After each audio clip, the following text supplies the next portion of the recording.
Menyut Sayoga dan kelompok Serdado. Sebuah cerita berlatar kehidupan sebuah kampung di masa pergerakan melawan penjajahan Belanda di tahun 1930. Kehidupan di kampung ini bernuansa pedesaan yang di permukimannya menampakkan kehidupan yang harmonis, tapi sebenarnya menyimpan potensi konflik laten sepanjang waktu. Cerita ini mencoba menggambarkan situasi dua keluarga bertetangga dengan latar belakang dan komposisi anggota yang berbeda, yaitu keluarga Doni dan istrinya yang tanpa anak, serta keluarga Kuncung, seorang duda beranak satu dengan seorang putri remaja. Pokok ceritanya adalah masuknya dua orang ke dalam kedua keluarga itu dalam waktu hampir bersamaan, yaitu Dewa seorang mahasiswa tokoh pergerakan dan Manyut seorang pelayan yang bercita besar turut terlibat dalam perjuangan.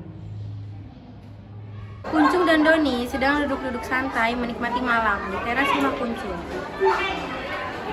Sebenarnya sudah lama saya ingin berkunjung kemari, tapi Pak Kuncung kok kelihatannya sibuk terus. Saya ini memang selalu sibuk. Seandainya Pak Kuncung tidak sibuk, Kenapa? tiap malam kita bisa mengobrol seperti ini sambil minum kopi. Tapi kalau saya tidak sibuk, berarti saya tidak kerja. Kalau saya tidak kerja, artinya saya tidak punya uang. Kalau saya tidak punya uang, saya tidak akan mampu membeli gula dan kopi untuk tamu-tamu saya. Jadi, Kalau Pak Kuncung sibuk, Pak Kuncung tidak akan sempat membuatkan minum untuk tamu-tamu. Bukan begitu Pak Kuncung?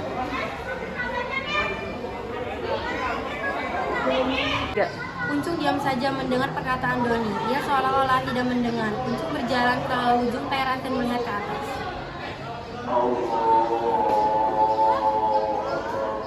Bukan begitu Pak Kuncung? Suasana khas di sebuah desa di Jawa. Adem ayem dan bersahaja. Kicauan burung menambah kepekatan nuansa pedesaan. Doni duduk sambil mendengarkan radio. Segelas kopi tersaji di meja. Ia melakukan semua kegiatan seirama dengan musik yang menggalui di radio. Minum kopi, menikmati musik, minum kopi, menikmati musik. Tiba-tiba musik itu terputus. Maaf, di sini radio gelap. Saya membacakan ini berita untuk Anda. Telah dikabarkan dari Batavia bahwa Radio kok terus-terusan berita? Kok seperti tidak ada acara lain? ini berita sungguh sangat penting. Mengingat kondisi negeri yang semakin tidak menentu, diharapkan ini berita sampai ke telinga setiap penduduk negeri. Doni berjalan ke arah pagar pembatas antara rumahnya dan rumah Kuncung dengan malas. Hal ini membuat kesabaran radio habis. Kemudian marah dan membentak. Cepat! Doni mempercepat langkahnya, kemudian menengokkan mukanya ke rumah Kuncung. Pak Kuncung, sini kemari.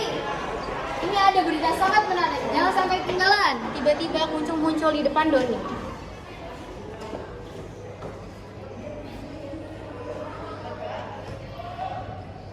Ini berita sangat mutakhir, kita harus mendengarkan. mana ada berita mutakhir di zaman seperti sekarang ini?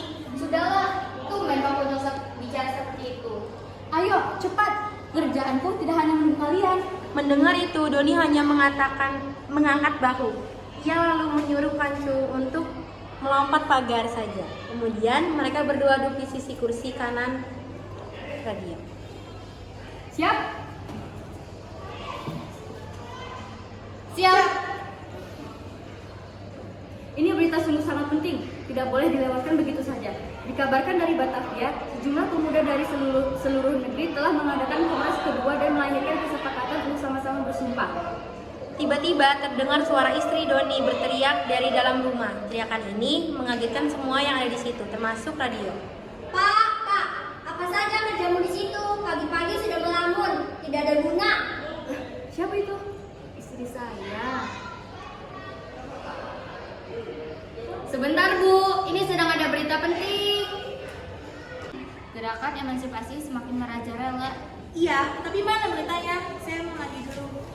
Kuncung beranjak pergi, tapi baru beberapa langkah penyiar radio sudah berbicara dengan nada serius.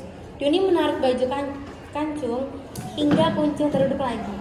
Saya ulangi, seperti dikabarkan dari Batavia, sejumlah pemuda dari seluruh bagian negeri telah sukses menyelenggarakan kongres. Istri Doni yang tiba-tiba muncul dan langsung mematikan radio. Loh, sejak kapan berita lebih penting daripada masalah rumah tangga? Bu, Apa? Dulu kan saya pernah bilang, istri mengurusi hal-hal kecil, suami mengurusi hal-hal besar. Apa itu? Istri mengurusi segala urusan rumah tangga, Tugas suami? mengurusi hal-hal besar seperti memikirkan bagaimana supaya negeri ini menjadi lebih baik. Hanya berpikir, laki-laki tidak ada guna. Kerjanya cuma melamun dan mendengarkan radio. Bu, Ibu, Pak Kuncung juga malah mengajari suami saya yang tidak-tidak. Dengar radio kan bisa kapan-kapan. Ini waktunya orang sibuk, waktunya orang kerja, malah nongkrong di depan radio. Loh, apa loh? Buktinya punya radio sendiri, malah dengar radio di rumah orang lain, dasar pelit. Saya mandi dulu. Tiba-tiba terdengar suara yang mirip tembakan bertentet. Ketiganya terkejut, termasuk istri Doni. Suara tembakan itu terasa makin dekat. Ketiganya langsung mencari tempat persembunyian. Suara itu tak juga reda dan terdengar semakin dekat. Menyumput muncul dengan membawa tongkat bambu yang sudah dihaluskan. Pada ujung tongkat itu tergantung petasan renteng yang biasa digunakan pada perayaan-perayaan di Cina. Petasan itu masih tinggal beberapa yang belum meletus. Lihat dari cara orang berjalan, Menyut adalah seorang yang bergaya dan menggaya. Akan tetapi, jika terlihat pakaiannya, ia adalah seseorang yang berasal dari Udik. Di punggungnya tergantung buntalan kain. Ia berjalan ke arah Kancung, hingga setiap pintu rumahnya Kancung. Halo, permisi. Tidak ada jawaban apa-apa. Menyut mengetuk lagi. Permisi, saya tergesa-gesa loh. Menyut kemudian berusaha mendorong melihat ragu. Kuncung menyapa Menyut.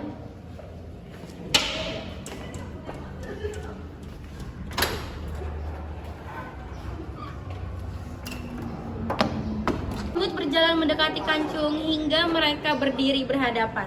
Hanya dipisahkan oleh pagar pembatas.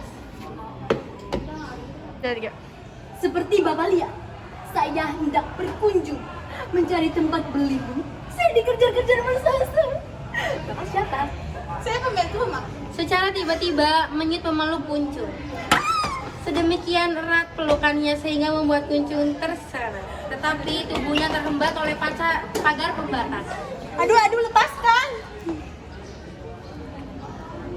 Oh Bapak, untung aku menemukan tuan rumah yang baik dan teladan yang mau memberikan perlindungan pada pejuang seperti saya. Melepaskan diri. Di sisi lain, Doni melirik istrinya. Kemudian ia membisikkan pada istrinya. kalau sudah lama ia mengenal Pak Kuncung, ia akan kesulitan mengucapkan kata-kata bijak tadi. Kuncung mendengar ucapan Doni. Ia melirik Doni sesaat. Kemudian ia berusaha melepaskan diri dari Menyut. Kuncung berjalan ke rumahnya dengan gaya seperti tuan besar. Doni dan istrinya mendekati pagar pembatas. Semenjak Kuncung memperhatikan penampilan Menyut. Masih terlalu pagi untuk bertamu. Silakan duduk. Pagi-pagi sudah membuat orang seluruh dunia terkejut. Kemenangan besar harus dirayakan. Negeri ini menuju kemenangan besar. Besar sekali.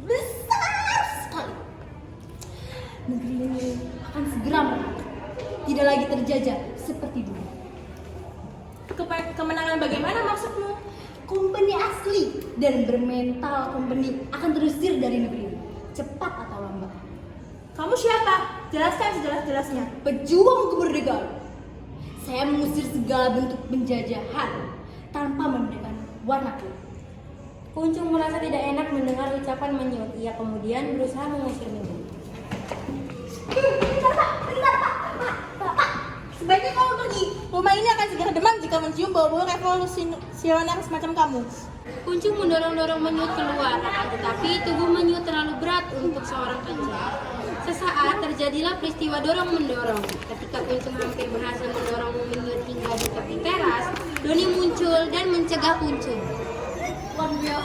Sudahlah Pak, sabar sebentar. Tampaknya anak muda ini membawa kabar yang gembira.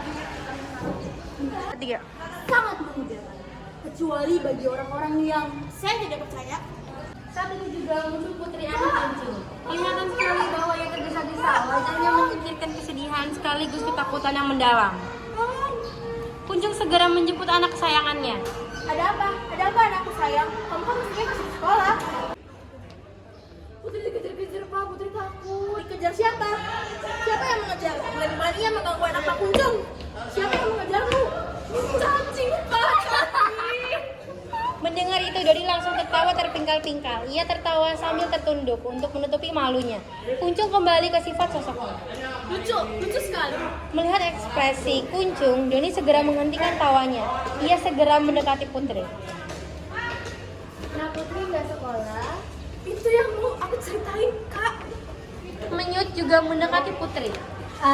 Saya tahu apa yang Bu Putri cerita. Kata kisru kan, kacau kan? Kan? Iya. Banyak mersosa berkeliaran? Iya, betul. Karena keadaan kacau, banyak mersosa berkeliaran. Sekolah di Putri ditutup. Betul. Lalu apa hubungannya dengan cacing? Untuk Antek, jelas dekat hubungannya dengan cacing. Jangan main-main ya. Saya tidak main-main, saya sungguh-sungguh. Menyut segera menengah Kuncung dan Doni. Ini yang sejak tadi ingin saya ceritakan. Mari semua duduk. Kita bicarakan santai saja. Silakan. Putri masih kaget. Silakan ambil minum sendiri atau tidak usah minum. Karena peristiwa ini penting bagi sejarah. Di Putri sebagai pelajar wajib mencatat peristiwa. Ayo silakan duduk, santai saja. Duduk. Semua duduk. Kuncung sangat jengkel pada ulah Menyut, namun ia tetap melaksanakan perintah Menyut. Sausage Company sedang sewa. Mereka sedang mengobrak seluruh pelosok negeri. Gara-gara para pemuda mengadakan lomba apa gitu. Pokoknya kumpul-kumpul semua di Batavia. Mersosis sedang mencari oknum. Ngomong-ngomong, apa di sini ada mata-mata? Semua mata langsung melirik ke Kuncung. Bertatapan saat itu, Dewo muncul. Jalannya terlatih-tatih. Langsung melirik Kuncung. Bertetap-tetapan saat itu, Dewo muncul. Jalannya terlatih-tatih. Agak pincang. Ada cairan merah pada celananya. Dewo segera bersandar pada salah satu tiang penyangga atap teras rumah Kuncung. Suasananya menjadi tegang. Apa di sini ada tempat untuk bersembunyi? Menyut dan Putri segera menolong Dewo. Duduk dulu. Dewo yang berjalan tertatih-tatih dipati oleh Menyut dan Putri. Dewo duduk, semua menggerubungi Dewo dengan perasaan sangat ingin tahu apa yang terjadi. Boleh saya minum?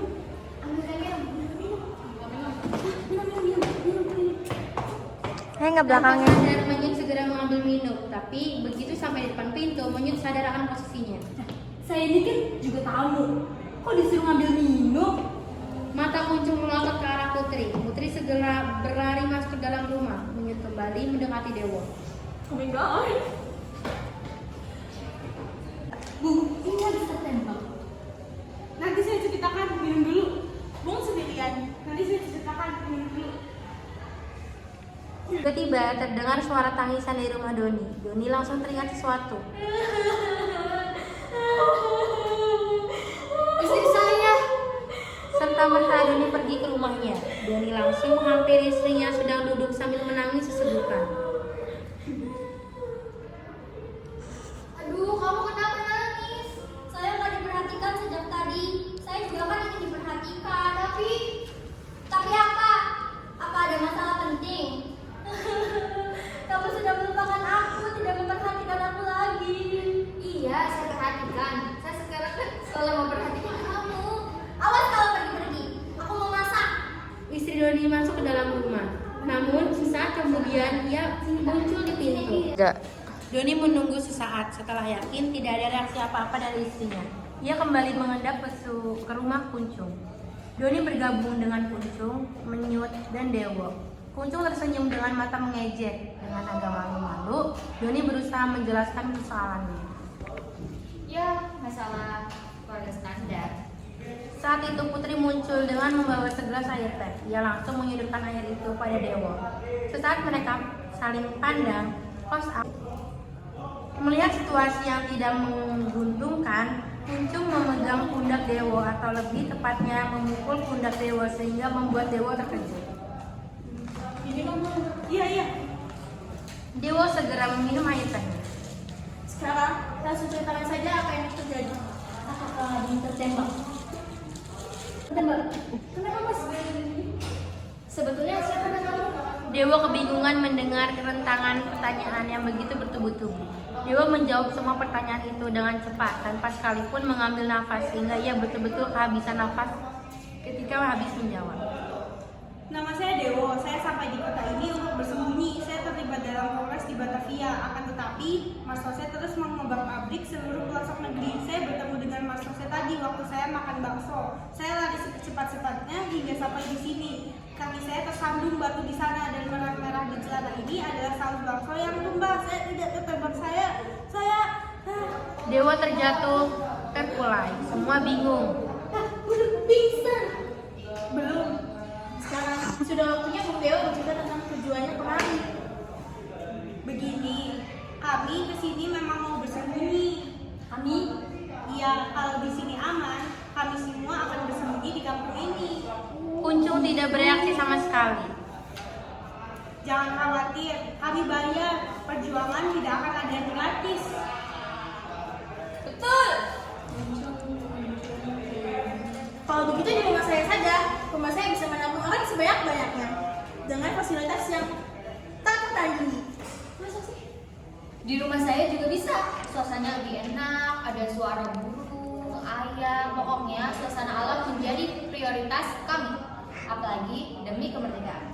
Dari rumah Doni, terdengar istri Doni mulai berkicau. Kau masih di tempat kan, Mas? Awas kalau kamu dekatnya lagi. Masih. Ya, sebetulnya bagi saya pribadi, kemerdekaan itu tidak banyak berarti, namun untuk menyukseskan kemerdekaan, jelas saya ingin berperan aktif. Ya, saya juga ingin berperan aktif. Karena itu tujuan saya kemarin. Saya kan belum ditanya tuh tujuan saya dalam mencari kerja. Loh, Saya ingin memerdekakan negara ini dengan cara lain, mengurangi pengangguran. Cara yang terbaik untuk mengurangi pengangguran adalah berbelit-belit adalah sikap khas Welan Pamong. Saya ingin menjadi pamong praja. Saya ingin memulainya dari pembantu rumah tangga. Sudah nggak merdeka, itu melarang untuk pembantu. Sok tahu lagi. Saya ingin berjuang dari bawah seperti pelamar yang lain. Sok tahu adalah utama. Bukan begitu, Bung Dewo? Dewa hanya mengangguk, kemudian melirik rumah Doni.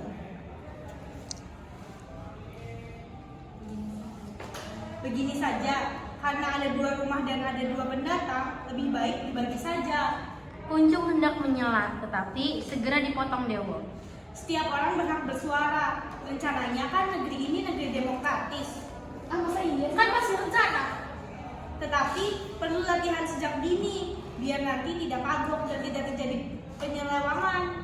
Betul, kita harus perlu latihan. Karena pemilik rumah ini punya rezeki yang agak lebih, tentunya pemilik rumah ini mampu membayar. Karena itu, Bung Menyut bekerja pada pemilik rumah ini. Apa betul, Bu? Setuju. Ya, setuju.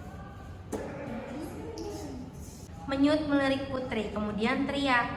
Setuju. Betul kali betul. Kalau itu jangan terlalu sering diucapkan, berbahaya bagi negeri ini. Dan saya kos di rumah itu karena bernuansa alam, jadi sedikit berbau gerilya. Terdengar berita dari radio. Ini berita penting. Saya akan mengulangi lagi berita yang tadi tertunda. Dikabarkan dari Batavia, sejumlah pemuda dari seluruh bagian negeri telah berhasil menyelenggarakan kongres. Lampu panggung fade out.